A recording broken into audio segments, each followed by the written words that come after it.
I'm here at my range and hunting spot for one last time. I'm coming in to pick up some things. I've lost access to this property.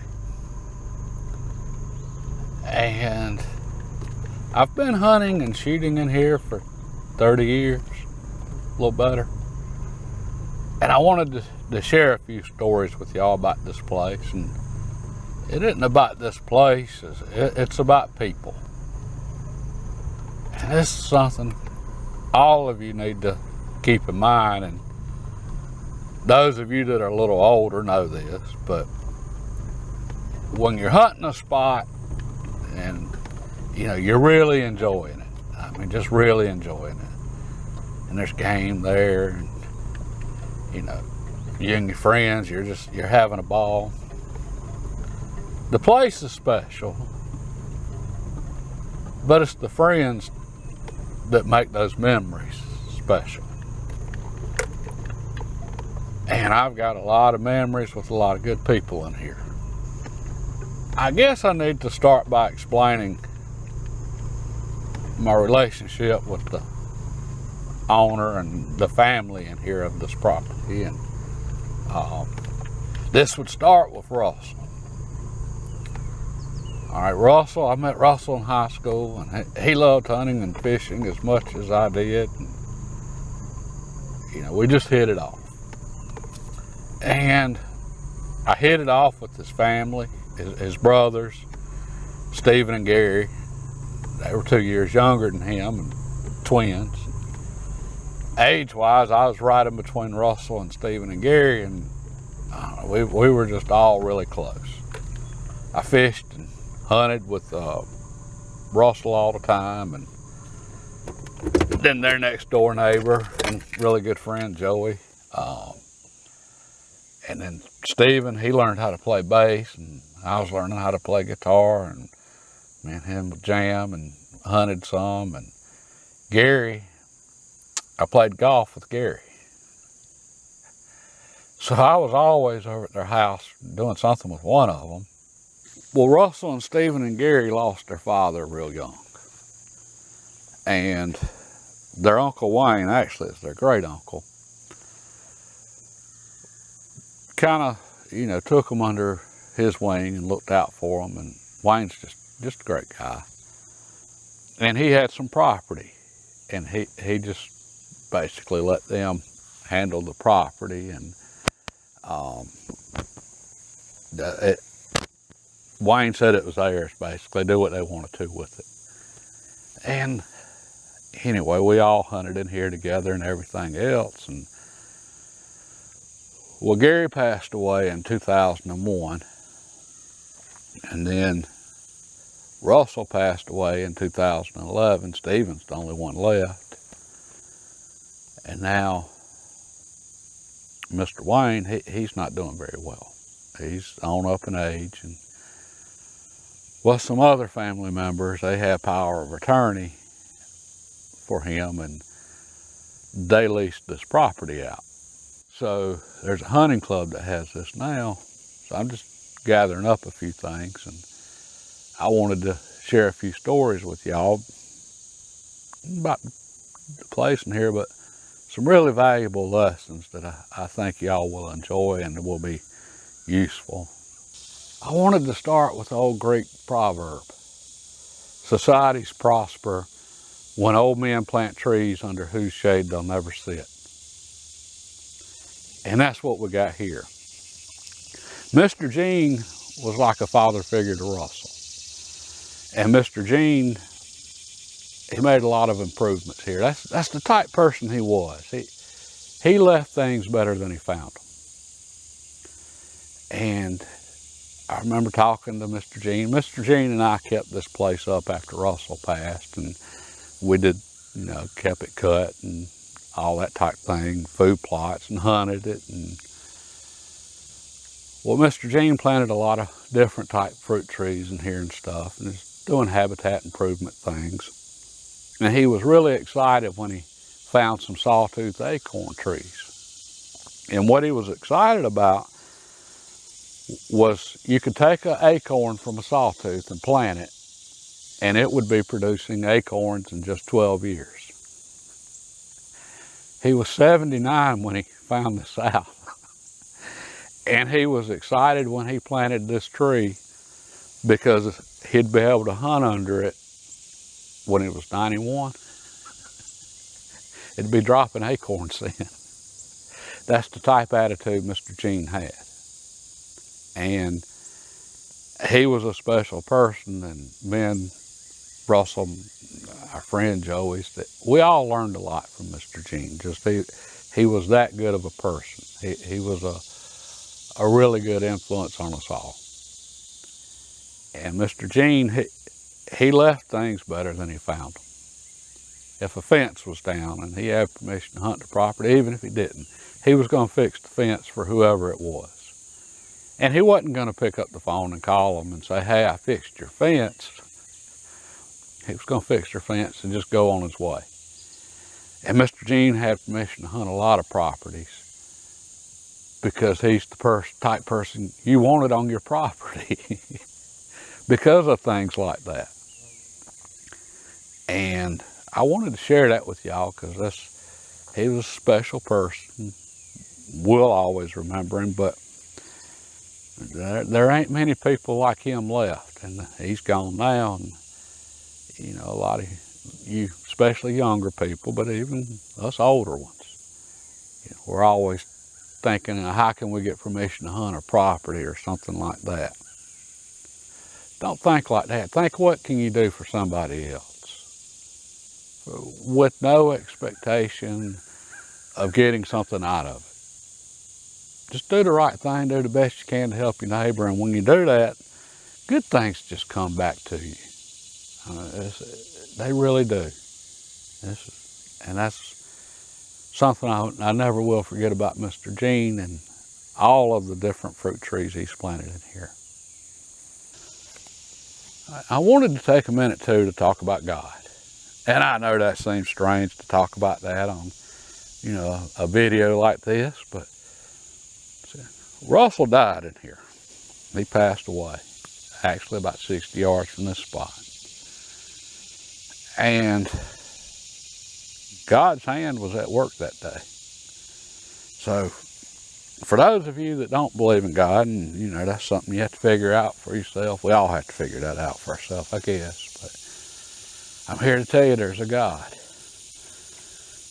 And with all that led up to Russell's passing that day, if any one thing had happened on its own, you could just say, well, oh, that was a coincidence. That, you know, it was odd, but it was a coincidence.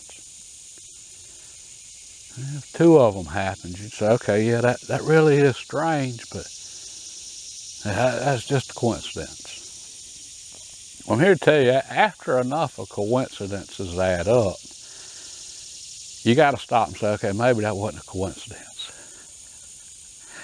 And I don't know how many coincidences it would take for you to stop and say, okay, that wasn't coincidence. But for everything that led up to Russell dying, you know, that 10, 12 coincidences, I mean, again, how many would it take for you to say that wasn't a coincidence? Well, there was that many leading up to Russell passing. And I'm here to tell you, there is a God, and you know, his hand was at work in here that day and the week prior. And I ain't even gonna get into all of them, but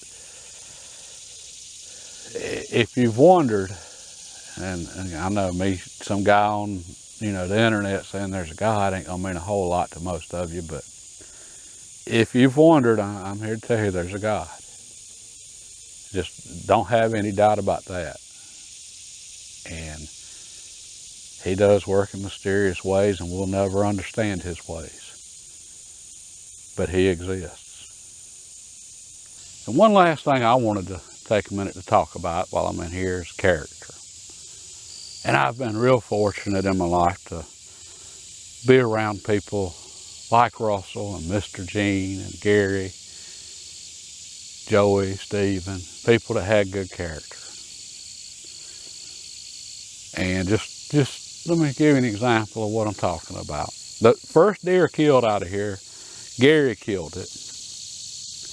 And he was in here with Joey, my friend, their neighbor I talk about. Joey's been in a couple of shooting videos. But the teenagers, young, didn't know anything about hunting. Gary and Joey just said, hey, let's go over there and go hunting. Joey grabbed his rifle. They only had one rifle.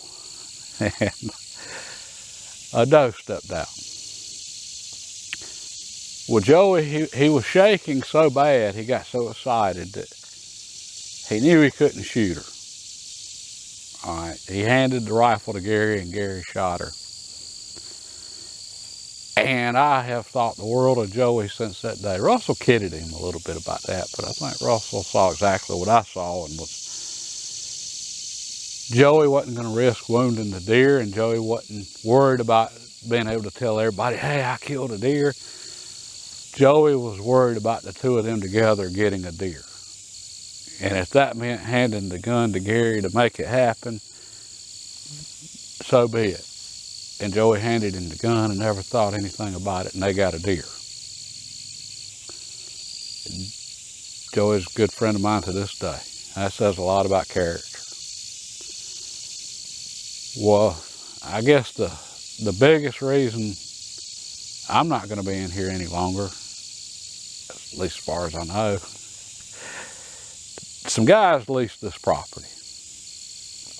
All right, and Stephen, he's still finding out just what's what and all that as far as legal details and so forth, but he's assured me I can come in here no problem.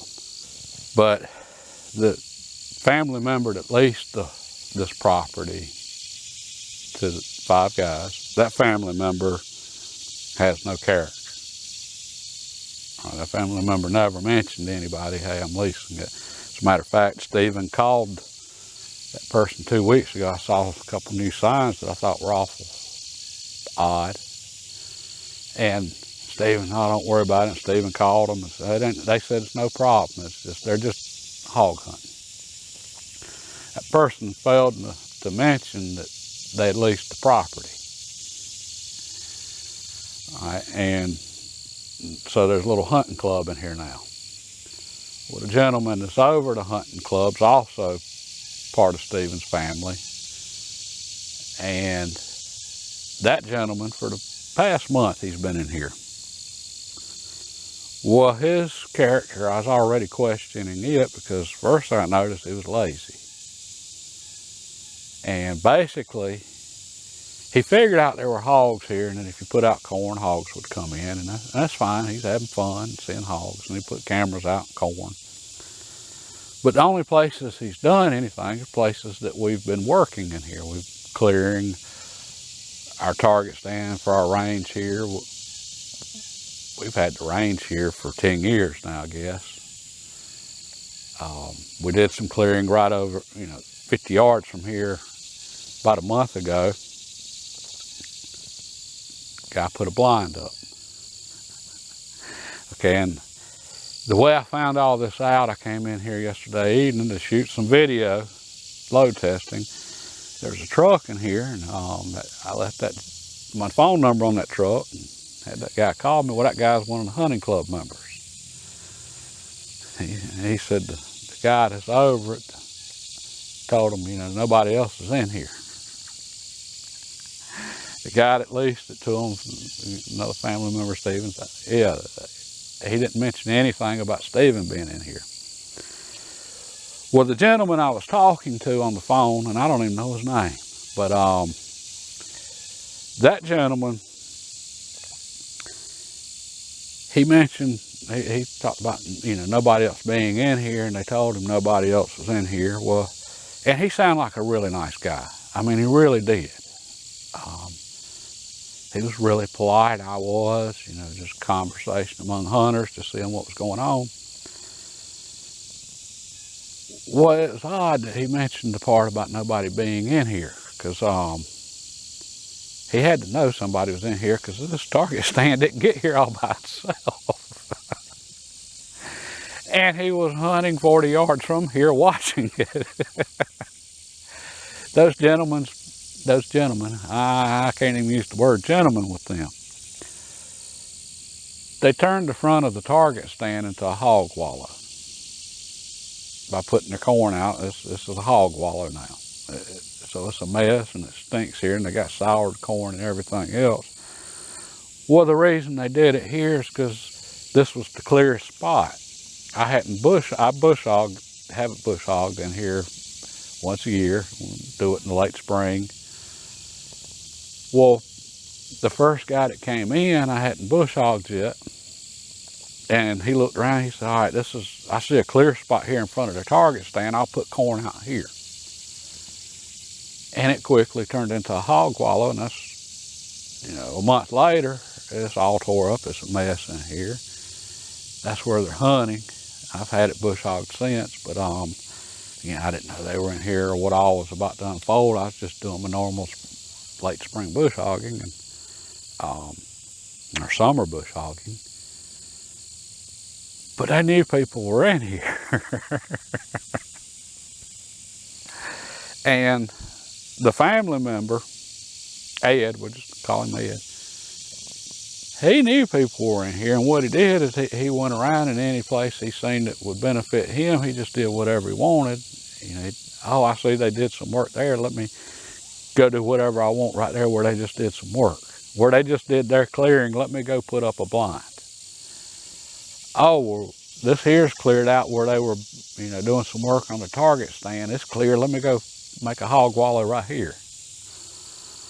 And that's not how he thought about it in his head. Okay, he didn't think of it as, I'm gonna try to take advantage of their work, but that's what he did.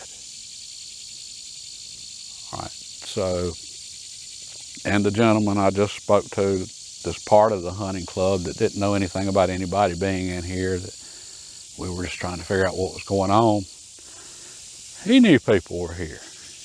All right, and he said they told him nobody else was in here, but where does he think the target stand came from? All right, I've seen a lot of things with these gentlemen that just lets me know right off. I was going to say they don't have any character, but that'd be wrong. They do have some character. It just happens to be bad. All right, so I've really enjoyed hunting in here. More than that, I've enjoyed my memories with so many friends and family in here. And I say family, my dad's hunted in here with us. And we've had some great times down here. But there's a lot of, people with pretty bad character in here right now, and I don't want no part of this. I surround myself with people with good character, and I know that has helped me so much in my life. I can't begin to say how much it's helped me. And I can't see no reason to change that now. So next time I go to the range, it'll be the public range right down the road. I've shot there many times. I don't mind using it. It's not a bad range. And I'd already quit hunting in here and started hunting game management a couple years ago. So, really all I've got in here is memories, and a lot of them. So I just wanted to share that with y'all today. There's a lot of good lessons in here. And, God bless, and have a good day.